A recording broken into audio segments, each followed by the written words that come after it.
Bonjour. Aujourd'hui, dans cette vidéo, je vais faire comme beaucoup m'ont demandé de faire.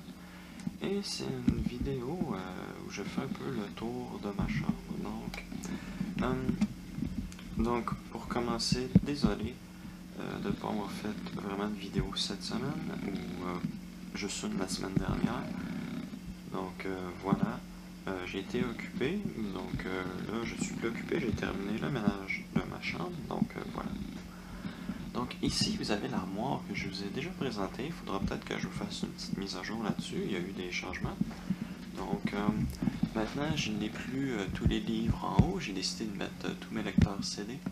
Donc il y a quelques temps j'ai eu beaucoup de lecteurs CD-ROM. Et voilà. Voir ici, on a un Creative, des Sony, des LG, donc voilà, des marques toutes assez communes. J'ai eu deux petits lecteurs CD pour portable. Mon Atlas du Canada de 1906, pardon. Ici mes boîtes, comme je vous ai déjà montré, ça a un petit peu changé ça aussi. Ça ici, cette partie-là n'a pas énormément changé. Celle-ci non plus, à part que j'ai rajouté des cassettes et quelques films. Cette partie-là est un tout petit peu en désordre, mais c'est pas bien grave.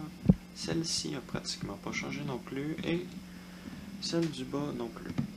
Ici en bas, avant j'avais mon lecteur cassette. Maintenant j'ai un lecteur cassette et mes disques durs brisés. Donc c'est ces disques durs qui sont là que je fais des vidéos. Ici, ce sont mes livres pour la science. Donc c'est des revues scientifiques. J'ai la première édition de ce livre-là d'ailleurs. C'est un hors-série. Donc je l'ai, je suis le numéro 1, 2, 3, 4, 5, 6, 7, 8. Il me manque que quelques-uns, jusqu'au numéro 48, je crois. Donc ça part de 1977 et jusqu'à 84, je crois. Donc franchement, j'adore toujours lire des vieilles revues scientifiques comme ça. C'est drôle de voir ce que la science disait à l'époque. J'ai ici mes pédales et mon volant pour la Nintendo 64. Attendez 2 secondes. Voilà. Donc pour mon Nintendo 64. Ainsi que un cadran que j'ai qui lui qui demande de la réparation. Ici vous pouvez voir le balai. C'est juste pour dire si je viens de terminer le ménage de ma chambre. J'ai ici le Dell que vous avez vu dans une vidéo du Canidé, le Panasonic lecteur VHS que j'ai eu pour 3$ dans un marché aux puces. Franchement, un Panasonic Omnivision fabriqué au Japon avec un écran VFD. Ce lecteur est magnifique, il va parfaitement bien. Dessus vous avez mon système de son, donc amplificateur receveur et lecteur cassette, double cassette. Je vous ferai peut-être... en fait, je crois que je vous ai déjà fait une présentation de ce lecteur cassette-là. L'amplificateur, à part qui tente de 77 et qui joue extrêmement bien, n'a aucun problème, il n'y a pas grand-chose d'autre à dire. Ici, j'ai quelques vinyles et ma pochette avec mes cassettes à l'intérieur. Ça ici, c'est mon boîtier, pas boîtier, mais classeur fourre-tout. Donc voilà, donc ici j'ai rangé mes RAM. J'ai énormément de RAM. Je vous les montrerai pas toutes, du moins je les expliquerai pas toutes, mais ici j'ai de la Sony 30 broches, EDO. Ça ici j'ai de la SDRAM pour Macintosh, ainsi que de la SDRAM et une carte RDRAM en surplus. Ici de la DDR, de la DDR2 et je crois 4 surplus de DDR3. Ici j'ai des vis, ceci c'est tout de la RDRAM. Donc voilà, ça j'utiliserai pas ça souvent de la RDRAM, mais c'est juste au cas, c'est toujours pratique, j'en ai pris un peu. Ici nous tombons dans la SDRAM, voilà. Donc ici on a de la SDRAM de 32 MO, 64 MO, 64 MO. Ici on a du 128 et ici du du 256, dont une Kingston ECC. Donc voilà. Ensuite, on va passer un peu à la partie console de jeu et télévision. Donc juste avant, je vais démarrer les ordis parce qu'ils vont, comme ça, ils seront prêts.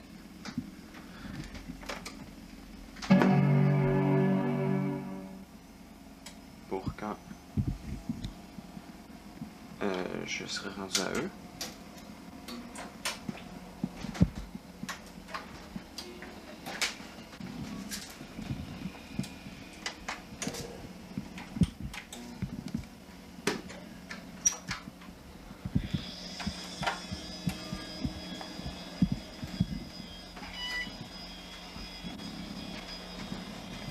Donc, on a ici une Sony Trinitron de 2003.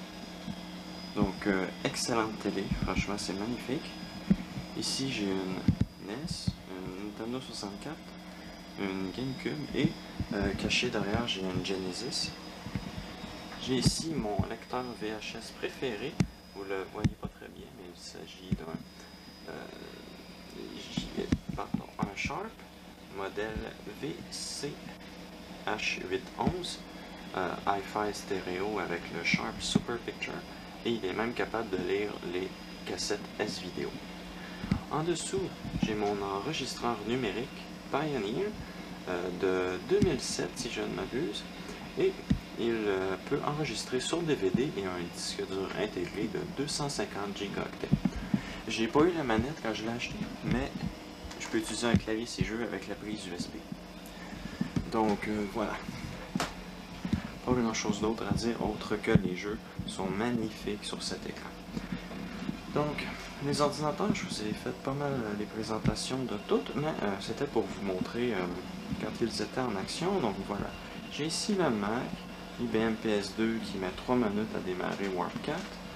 Ici, le Dell Optiplex avec Windows 2000, un GX 110, une très bonne machine.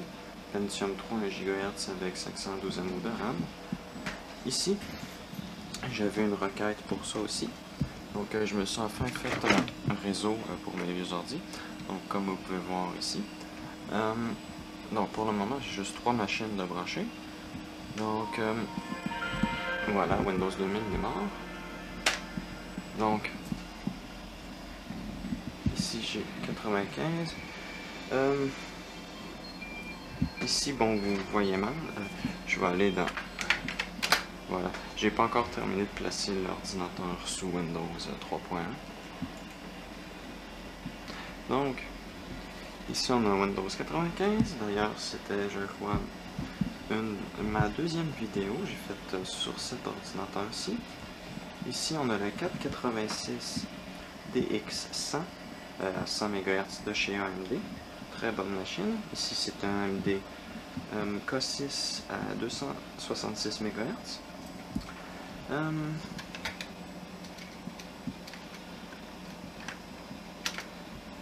Donc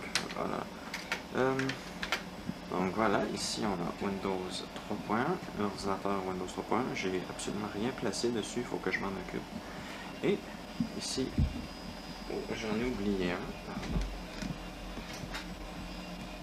Voilà. Donc, j'ai démarré un ordi que j'avais oublié. Donc ici on a franchement ma machine préférée. Il s'agit du Compaq Desk Pro EN. Il a une carte graphique ATI Radeon 9600 Pro avec 128 mégaoctets de mémoire. Donc franchement cette machine est une bête avec un Pentium 3 866 GHz que je peux augmenter à 1 GHz quand je veux. Un graveur CD-ROM Mitsumi, un disque dur Western Digital de 40 Go, une carte son Adlib Live. Donc voilà, magnifique machine, faudrait que je vous la représente. Donc ça, ici pour cet ordinateur-là, c'est terminé. D'ailleurs pour tout ceci, donc de très bonnes machines.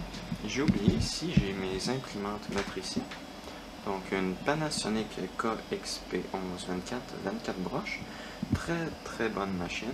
Elle est un peu lente et elle fait du bruit, mais bon, c'est normal. Mais comparativement à celle-là ici, celle-ci va très bien. Elle va vite et elle fait très peu de bruit. Sauf que je n'ai pas réussi à trouver de cartouche d'encre pour celle-ci. Donc c'est un peu dommage. J'ai ici mon joystick F15 Hawk de chez Suncom Technology. Vous voyez absolument rien, mais croyez-moi, c'est ça qui est écrit. J'ai ici un classeur où je range des choses. Donc la plupart des choses ici sont des livres, des processeurs. Si vous pouvez voir les Pentium, ainsi que d'autres, comme celui-là ci que j'avais oublié de vous montrer dans les trouvailles du Canada. Il s'agit d'un processeur pour les Macintosh G4. Celui-ci va à 450 MHz. Donc, ça ici c'est pour le premier. Le second, c'est surtout des fils qui sont cachés là-dedans, quelques souris. Donc voilà, j'ai pas besoin vraiment de vous montrer. Pour ceux qui écoutent, qui ont vu ma vidéo où j'ai réparé le Sierra, vous savez que ce qu'il y a dans le tiroir du bas. Ici dans le tiroir du haut, on a surtout des souris, 2-3 lecteurs CD-ROM et quelques câbles. Et des caches ici, c'est toujours très utile. J'ai aussi beaucoup de ces petits morceaux de caoutchouc pour les connecteurs Molex. C'est franchement très utile pour les ordinateurs qui n'en ont pas. Donc, dans le tiroir en dessous, ça c'est le tiroir que je suis le plus fier d'avoir. Ici, mais il est très lourd. Donc, j'ai excusez-moi, j'ai 2 blocs d'alimentation ici supplémentaires, un lecteur de disquette, un disque dur 2,5 pouces idéal pour portable, toujours pratique. J'ai ici beaucoup de lecteurs de disquette. Ce que vous voyez là, je vais tasser le disque dur là. Ce que vous voyez ici, plus là, c'est absolument rien comparativement à tout ce que j'ai. J'en ai beaucoup plus. Ils sont rangés à des endroits, je ne sais plus trop, il faudrait que je regarde. Donc j'ai une demi-tonne de disques durs. Plus on en tasse, plus on en voit. Donc voilà, si je tasse les Maxstar, vous pouvez voir, il y en a encore une tonne en dessous. Ici, je tasse ça. Vous pouvez voir, il y en a encore d'autres. Même en dessous de lui, il y en a d'autres. Donc voilà. Ce tiroir-là, c'est mon tiroir préféré.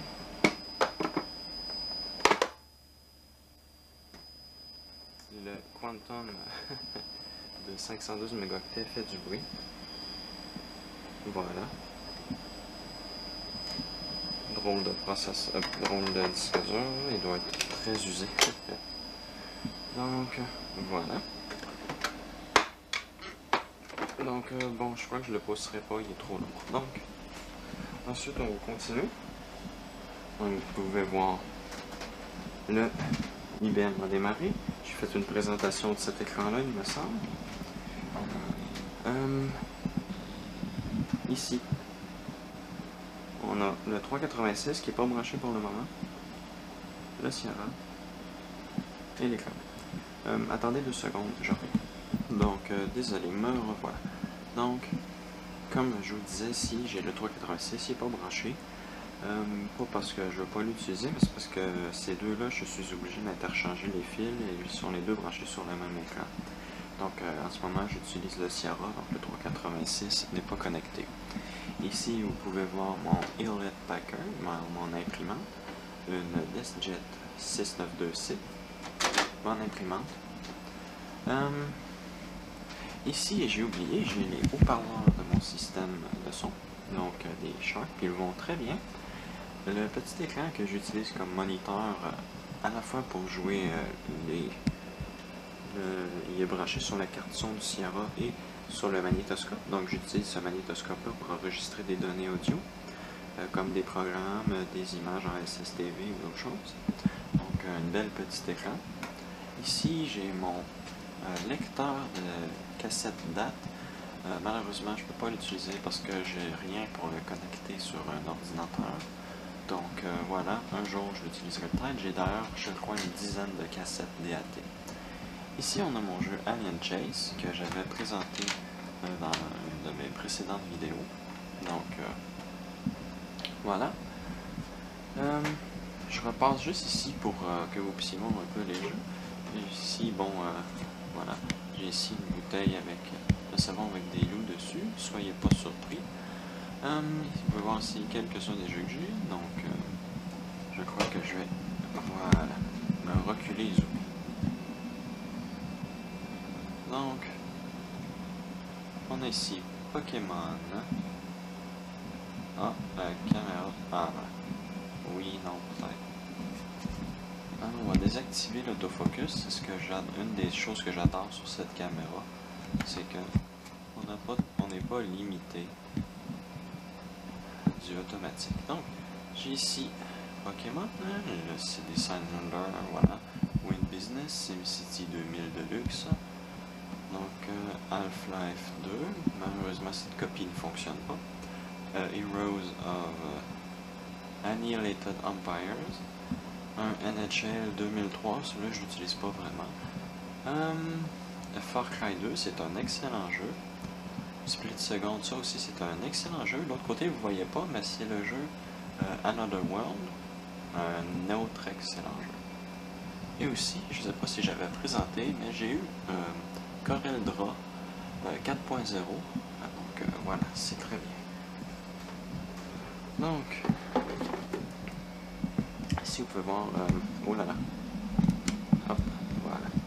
Vous pouvez voir un peu ma collection aussi d'autres livres, donc voilà. Donc, je crois que j'ai pas mal fait le tour. Oui, donc mon éclairage, pour ceux qui se demandent, c'est des néons tout à fait normal. Je crois que j'en ai un ici, voilà. Il s'agit des... Il s'agit d'Ecolux par General Electric. C'est des néons tout à fait banals de 40 watts. Donc voilà. Donc j'ai aussi comme second éclairage une lampe halogène de 300 watts des années 90. Donc ces lampes-là, c'est des lampes ultra communes. On en trouve partout encore aujourd'hui, mais je les adore. Donc voilà. Donc je crois que j'ai pas mal fait le tour. Il n'y a pas grand chose d'autre à dire. Donc je vais aussi vous dire que je vous ai montré ma connexion Internet, pas Internet, mais de réseau que j'utilise pour partager les ordis. Donc, je vais vous faire une autre vidéo bientôt qui va vous montrer un peu les performances que j'obtiens avec un hub et non un switch à 10 mégabits seconde et ce que je réussis à faire.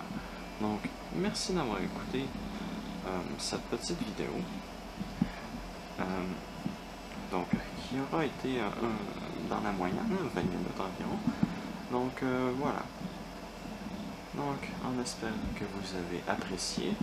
Donc, moi, j'ai quand même un petit peu hâte de terminer parce que j'ai 1, 2, 3, 4, 5, 6, 7 ordinateurs qui fonctionnent en même temps. Donc, voilà. C'est pas que je vais pas gaspiller de l'énergie, mais je veux pas en gaspiller et aussi, ça fait quand même un peu de bruit. Donc, quoique c'est plus silencieux que certains ordinateurs modernes, il faut pas s'y méprendre. Donc, merci et à la prochaine.